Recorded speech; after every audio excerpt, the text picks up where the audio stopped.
discover the future of integrated learning in art and science. Welcome to Gyan Tripti College, Anupkar.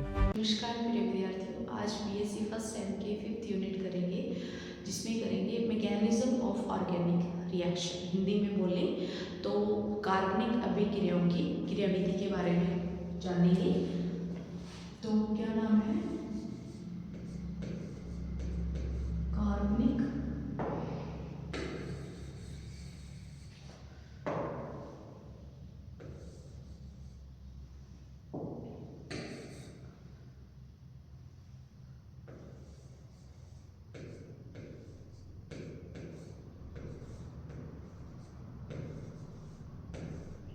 कार्बनिक अभिक्रिया की अभिक्रियाओं की क्रियाविधि।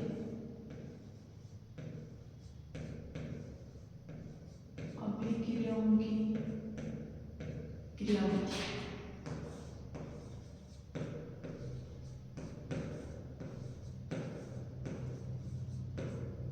ठीक है, इंग्लिश में बोलेंगे तो mechanism of organic reaction। organic reaction। ठीक है जी, इस ये फिफ्थ यूनिट का एक पार्ट है, तो इसके बारे में पढ़ेंगे।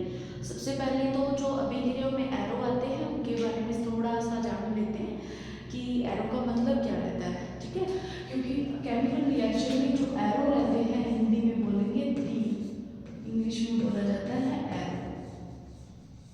तो इनकी जो भूमिका रहती है बहुत ही इम्पोर्टेंट चीज़ रहती है। तो अपने देखते हैं कि एरो का जैसे थोड़ी सी छोटी सी एक रिएक्शन लेके देख लेते हैं। ठीक है, जैसे मान लो ए और बी है, कोई कंपाउंड है ए और बी, ए प्लस बी। ठीक है, इन्होंने क्या बनाया? ए बी बना दिया। ठीक है, तो एक तो एरो होता है ये, इट मीन यहाँ से रिएक्शन हुई, यानी यहाँ से क्रियाकारक से क्या बना गया? उत्पाद। रिएक्टेंट से क्या बना हुआ है? उत्पाद। ये एरो कई बार देखते हैं, ये एरो हाफ एरो इस डायरेक्शन में, हाफ एरो इस डायरेक्शन में देखने को मिलता है। ठीक है, तो इसका मतलब ये रहता है कि रिएक्टेंट से प्रोडक्ट और प्रोडक्ट से वापस रिएक्टेंट, यानी यहाँ से यहाँ और यहाँ से वापस यहाँ। ठीक है, तो ऐसी रिएक्शन रिवर्सिबल रिएक्शन कहलाती है, उत्क्रमणीय अभिक्रिया कहा जाता है।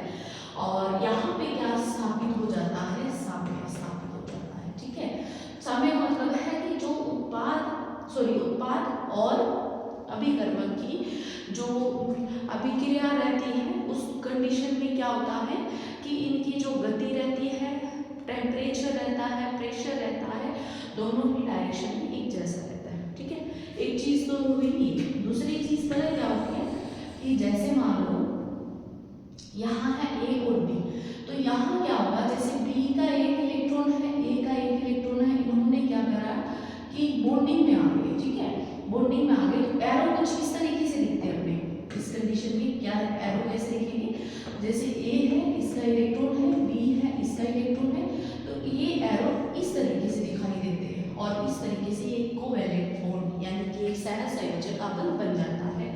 तो ये एरो इस तरीके से इलेक्ट्रॉन शिफ्टिंग को बताते हैं। ठीक है, ये एरो इसका मतलब है यहाँ से इलेक्ट्रॉन इस डायरेक्शन में आया है और इस एरो का मतलब है यहाँ से इलेक्ट्रॉन इस डायरेक्शन की तरफ गया है। ठीक है, तो एरो का बहुत बड़ा योगदान रहता है रिएक्शंस में। ठीक है, उसके बाद में अपने करते हैं कि जो बॉन्ड ब्रेकिंग है उसके बारे में स्टडी करेंगे। ठीक है, हिंदी में बोला जाता है विदलन, बंध विदलन के बारे में पढ़ेंगे। ठीक है, ठीक है, इंग्लिश में बोला जाता है bond fusion. Bond fusion, bond fusion बोला जाता है। Bond fusion. ठीक है, और हिंदी में बोला जाता है बंध विदलन। विदलन क्लियर। देखिए, कोई भी केमिकल रिएक्शन जब अपने करते हैं तो जब तक पुराना बॉन्ड, जब तक जो बॉन्ड जो पहले बना हुआ है वो नहीं टूटेगा, तब तक नया बंध नहीं बन पाएगा। ठीक है, तो जो बॉन्ड फ्यूजन है, बॉन्ड ब्रेकिंग है या बॉन्ड क्लीवेज है या बंध विदलन है, वो दो टाइप का रहता है। एक तो होता है समास यानी होमोलाइटिक, एक होता है विस्मास यानी हेटेरोलाइटिक। तो सबसे पहले अपने पढ़ेंगे समास। ठीक है, समास, समास विदलन के बारे में। विदलन इसको बोला जाता है होमोलाइटिक फ्यूजन। ठीक है, क्या बोला जाएगा इंग्लिश में? Homolytic fusion. जैसे मान लीजिए कि यहाँ पे कोई ए और बी क्रिया कारक है, इन्होंने क्या बना दिया? ए प्लस बी। ठीक है, बॉन्ड ब्रेक हुआ, ये वाला बॉन्ड क्या हुआ? ब्रेक हुआ। ब्रेक होने में क्या होता है? समास विदलन का मतलब होता है कि जो इलेक्ट्रॉन है वो अपने अपने परमाणु के पास चले जाते हैं एक डॉट के रूप में, जिसे आप फ्री रेडिकल बोल सकते हैं। तो यहाँ क्या है? एक का इलेक्ट्रॉन ए के पास चला जाता है और बी का इलेक्ट्रॉन किसके पास चला जाता है? बी के पास। होमो बोला जाता है, होमो का मतलब है बराबर। ठीक है, तो जब बॉन्ड क्लीवेज होता है तो ए का इलेक्ट्रॉन ए के पास, बी का इलेक्ट्रॉन बी के पास चला जाता है। तो ऐसे बॉन्ड क्लीवेज को आप क्या बोलोगे? होमोलाइटिक। क्लियर? दूसरा होता है विस्मास, जिसे बोला जाता है हेटेरोलाइटिक। ठीक है, विस्मास, विस्मास। इसमें क्या होता है कि जैसे मान लो ए और बी सेम एग्जांपल लेते हैं, तो यहाँ क्या होता है कि ए की इलेक्ट्रोनेगेटिविटी, इलेक्ट्रोनेगेटिविटी समझते ही होंगे, इलेक्ट्रॉनों को अट्रैक्ट करने की पावर रहती है। तो यहाँ पे क्या होता है कि इन दोनों में से अगर ए की इलेक्ट्रोनेगेटिविटी हाई है, चाहे ए की कर लो चाहे आप बी की कर लो, तो ऐसी कंडीशन में इलेक्ट्रॉनों की शिफ्टिंग एक डायरेक्शन की तरफ चली जाती है। तो यहाँ पे क्या बन जाते हैं? आयंस बन जाते हैं। जहाँ से इलेक्ट्रॉन निकलते हैं वहाँ पे प्लस, और जहाँ शिफ्ट होते हैं वहाँ पे क्या आ जाता है? माइनस चार्ज आ जाता है। फॉर एग्जाम्पल, जैसे मान लीजिए कि ए की इलेक्ट्रोनेगेटिविटी बी से क्या है? हाई है, तो यहाँ क्या होगा? इलेक्ट्रॉन कहाँ शिफ्ट हो जाएंगे? ए की तरफ। तो यहाँ पे क्या आ जाएगा? ए पे क्या आ जाएगा? प्लस, और बी पे क्या चार्ज आ जाएगा? सॉरी, ए पे क्या है? माइनस आएगा। ठीक है, क्योंकि इलेक्ट्रॉन तो शिफ्ट हुए ना ए की तरफ। ए पे क्या आ जाएगा? माइनस, बी की ऊपर क्या आ जाता है?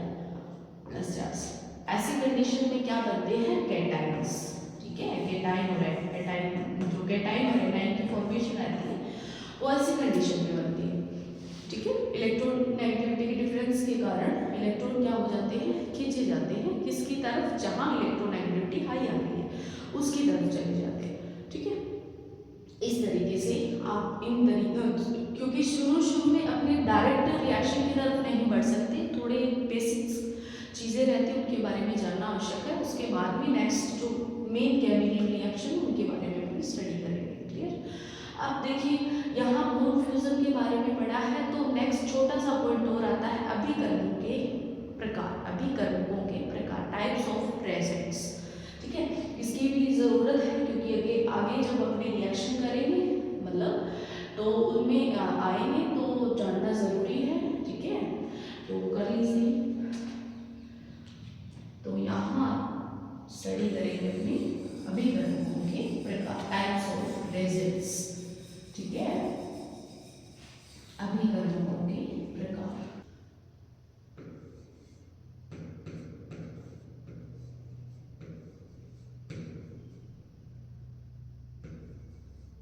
अभिकर्मकों के प्रकार,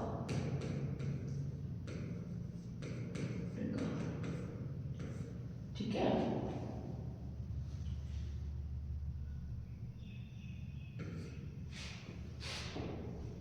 तो ये होते हैं कितने टाइप के?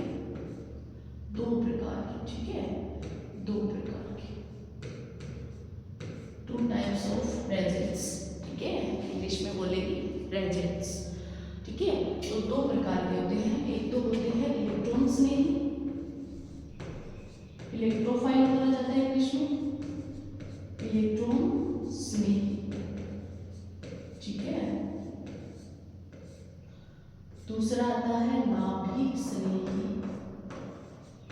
नाभिक स्नेही।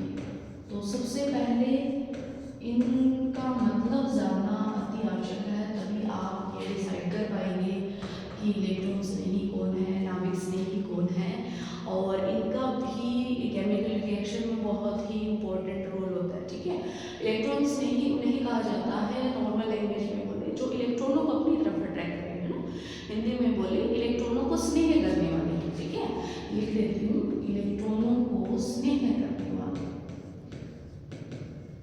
इलेक्ट्रॉनों को स्नेह करने वाले, इंग्लिश में बोलते हैं इलेक्ट्रॉन अट्रैक्ट करने वाले। ठीक है, इंग्लिश में क्या बोलेंगे, इलेक्ट्रॉन अट्रैक्ट करने वाले ग्रुप्स। ठीक है, ये आएंगे नाभिक, नाभिक को स्नेह करने वाले।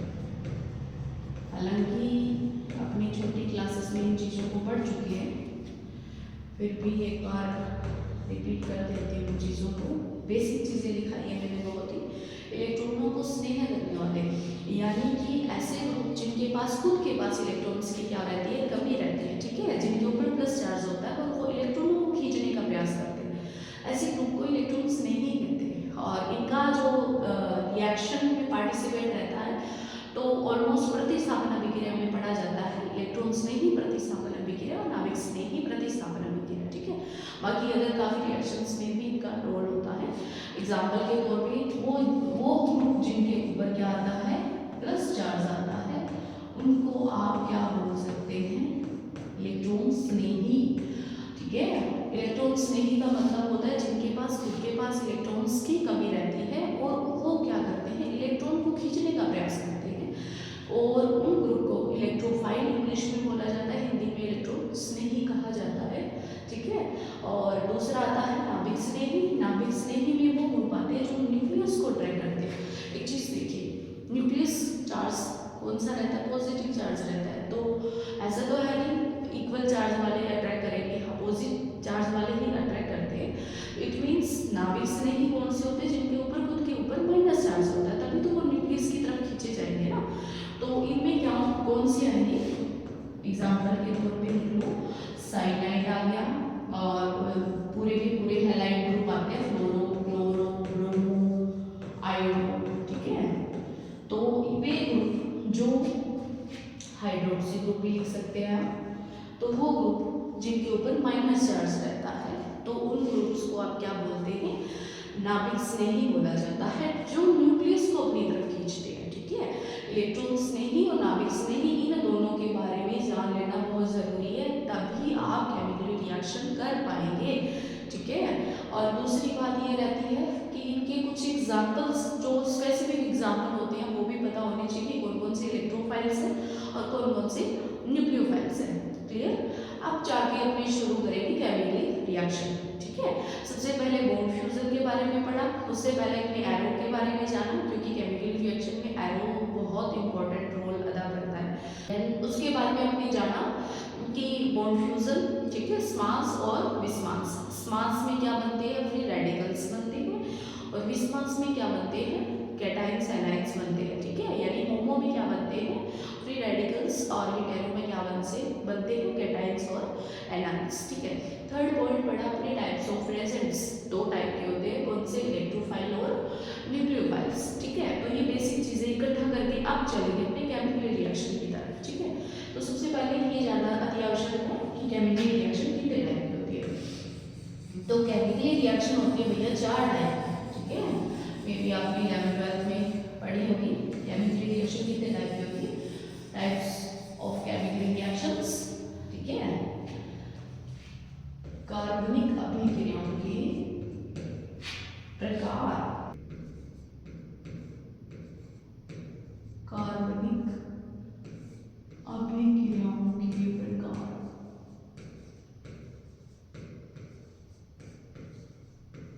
अभिक्रियाओं के प्रकार। तो कितने टाइप की केमिकल रिएक्शन होती है, 4 टाइप की। ठीक है, 4 टाइप्स ऑफ केमिकल रिएक्शंस, कौन कौन सी, 4 प्रकार होते हैं। पहला योगात्मक, योगात्मक अभिक्रिया, इंग्लिश में बोलेंगे एडिशन रिएक्शन, और दूसरा विलोपन, इंग्लिश में एलिमिनेशन रिएक्शन। विलोपन अभिक्रिया, विलोपन अभिक्रिया यानी कि एलिमिनेशन रिएक्शन। थर्ड प्रतिस्थापन अभिक्रिया,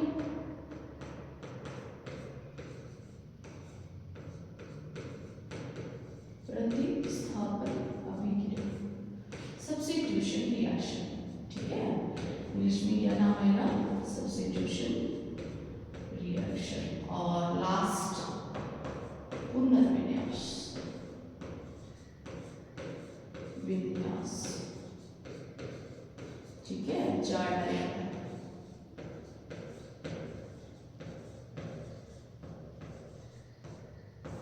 ये है 4 प्रकार की अभिक्रिया, योगात्मक, विलोपन, प्रतिस्थापन और पुनर्विन्यास। इंग्लिश में नाम बता देती हूँ। योगात्मक को एडिशन रिएक्शन कहते हैं, विलोपन को एलिमिनेशन रिएक्शन कहते हैं, प्रतिस्थापन को सब्स्टिट्यूशन रिएक्शन कहते हैं और पुनर्विन्यास को रीअरेंजमेंट रिएक्शन कहते हैं। क्लियर। अब छोटा चीजें एक बता देती हूँ। योगात्मक अभिक्रियाओं में क्या होता है कि जो पाई बॉन्ड होता है, ठीक है, सिग्मा का योग होता है, जोड़ होता है। ठीक है, जोड़ से पाई बॉन्ड से किसका निर्माण होता है, सिग्मा का। ठीक है, पाई बॉन्ड टू सिग्मा। विलोपन एडिशन रिएक्शन की अपोजिट होती है। कैसे, यहाँ सिग्मा टू पाई बॉन्ड बनेगा। ठीक है, सिग्मा से पाई बॉन्ड यानी एक छोटा बड़ा ग्रुप क्या होगा, एलिमिनेट होगा और सिग्मा से पाई बॉन्ड बन जाएगी। कार्बन की जो वैलेंसी कंप्लीट करने के लिए इलेक्ट्रॉन की शेयरिंग बढ़ा देता है कार्बन। प्रतिस्थापन में क्या होता है कि एक ग्रुप निकलता है, उसी की जगह पे वैसा ही ग्रुप क्या हो जाता है, ऐड हो जाता है। पुनर्विन्यास रिएक्शन में क्या होता है, ना तो ग्रुप निकलते हैं ना ऐड होते हैं, जस्ट उनकी जो स्थिति है, पोजीशन बदलती रहती है। तो ऐसी अभिक्रिया को क्या बोला जाता है, पुनर्विन्यास अभिक्रिया बोला जाता है। इसके बारे में आप एक एक रिएक्शन के बारे में छोटे छोटे एग्जाम्पल के थ्रू समझने का प्रयास करेंगे। ठीक है, इन चीज़ों को जानने के लिए अपने नेक्स्ट वीडियो लेके आएंगे और उसमें पढ़ेंगे कि इनके एग्जाम्पल्स कैसे करेंगे और अच्छे तरीके से। जैसे योगात्मक अभिक्रिया में अपने करेंगे मार्कोनिकोव, एंटी मार्कोनिकोव, और विलोपन रिएक्शन में सेजेव रूल आता है, और प्रतिस्थापन में nucleophile substitution reaction, electrophilic substitution reaction, और रीअरेंजमेंट में नॉर्मल रिएक्शन होती है, इसके कोई टाइप नहीं आते। तो इनके जो चारों के टाइप्स होते हैं, एक एक दो दो एग्जाम्पल्स, एक एक दो दो टाइप्स होते हैं इनके, जो नेक्स्ट वीडियो में करेंगे। हमारी चैनल को सब्सक्राइब करें, लाइक करें और शेयर करें।